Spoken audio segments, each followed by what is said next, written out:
காலை 4 மணி. கிராமம் இன்னும் உறங்கிக் கொண்டிருந்தது.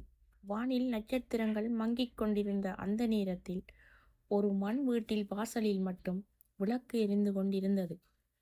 அந்த வீட்டில் சரஸ்வதி விழித்திருந்தாள். அடுப்பில் மரக்கட்டைகள் சினுங்கிக் கொண்டிருந்தன. அலுமினிய பாத்திரத்தில் இட்லி மாவு மெதுவாக குமுள் எழுப்பியது. அந்த வாசனை சாதாரண உணவின் வாசனை அல்ல, அது ஒரு குடும்பத்தின் உயிர் வாசனை. உடைந்த வாழ்க்கை. ஒரு காலத்தில் சரஸ்வதியும் இந்த கிராமத்தின் மற்ற பெண்களைப் போலவே இருந்தாள். கணவன், சிறிய குடிசை வீடு, எதிர்கால கனவுகள்.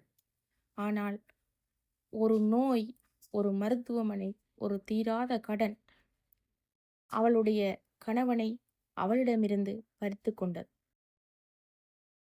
அந்த நாளில் அவளுடைய கையில் 2 சிறிய கைகள் மட்டும் இருந்தன. புகழ் 5 வயது, ரம்யா 3 வயது. அந்த இரவு சரஸ்வதி முழுவதும் அழுதாள். இனி என்னுடைய இந்த குழந்தைகளை நான் எப்படி வளர்ப்பேன்? இருந்து தொடங்கிய தைரியம். அடுத்த நாள் காலை குழந்தைகளின் பசிக்குரல் அவளுடைய அழுகையை நிறுத்தியது. அவளிடம் பணம் இல்லை, படிப்பு இல்லை, ஆனால் இட்லி செய்ய தெரியும். அவளுடைய அம்மா சொல்லிக் கொடுத்தது. அடுத்த வாரமே பஸ் ஸ்டாப் பக்கத்தில் ஒரு மேசை, ஒரு துணி, ஒரு பெரிய இட்லி பாத்திரம். இட்லி, சூடான இட்லி. அவளுடைய குரல் நடுங்கியது, ஆனால் கைகள் உறுதியாக இருந்தன. வறுமையின் நாட்கள். சில நாட்கள் இட்லி எல்லாம் விற்கும், சில நாட்கள் மீதமிருக்கும். மீதமிருக்கும் நாட்களில் சரஸ்வதி சாப்பிடாமல் இருப்பாள். குழந்தைகளுக்கு போதும் என்று நினைப்பாள். ஒரு நாள் புகழ் கேட்டான், அம்மா, நீ ஏன் சாப்பிடல? அவள் சிரித்தாள். அம்மாவுக்கு பசி இல்லடா. அவன் மெதுவாக சொன்னான், நான் பெரியாளா ஆனா உன்னை வேலை செய்ய விடமாட்டேன். அந்த வார்த்தை அவளுக்கு வாழ்க்கையில் முதல் சம்பளமாக இருந்தது.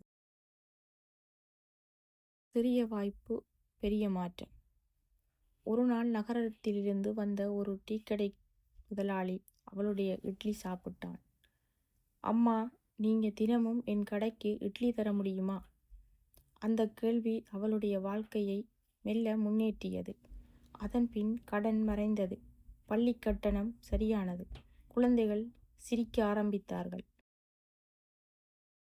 5 வருடங்களின் பின் அதே பஸ் ஸ்டாப். ஆனால் இப்போது ஒரு வண்டியமைத்து தொழில். ஸ்ரீ சரஸ்வதி இட்லி கடை. புகழ் 10ஆம் வகுப்பு, அம்மாவுக்கு கணக்கு எழுதுவான். ரம்யா 5ஆம் வகுப்பு, இட்லி துணிகளை மடிப்பாள். மூவரும் சேர்ந்து ஒரு குடும்ப தொழிலாக செய்து வந்தார்கள். ஒரு மாலை புகழ் சொன்னான், அம்மா, நம்ம வாழ்க்கை இப்போ நிம்மதியா இருக்கு. சரஸ்வதி மௌனமாக சிரித்தாள். 10 வருடங்களின் பின் கிராமத்தின் நுழைவாயில் ஒரு சின்ன கட்டிடம். சரஸ்வதி உணவகம், இட்லி மற்றும் சிற்றுண்டி. சரஸ்வதியின் தலைமுடியில் சற்று வெண்மை, ஆனால் மனதில் சோர்வு இல்லை. புகழ் படித்து வேலை பார்க்கிறான். ஒவ்வொரு வாரமும் அம்மாவை பார்க்க ஊருக்கு திரும்புவான். ரம்யா சமூக பணியில் பட்டம், பெண்களுக்கான சுய உதவிக்குழு நடத்தினாள். அம்மா மாதிரி யாரும் தனியாக நிற்கக்கூடாது என்பதே அவளுடைய கனவு. ஒரு அமைதியான மாலை, ஒரு ஞாயிற்றுக்கிழமை. மூவரும் வீட்டு முன் அமர்ந்திருந்தார்கள். இட்லி வாசனை இல்லை, ஆனால் நிம்மதி இருந்தது. புகழ் சொன்னான், அம்மா, நீ இல்லாம நாங்க இங்க இருக்க மாட்டோம். ரம்யா அவள் கையை பிடித்தாள். நீங்கள்தான் என்னோட முதல் பள்ளி. சரஸ்வதி ஆகாயத்தை பார்த்தாள். அவள் மனதில் ஒரே வார்த்தை, திருப்தி. முடிவு.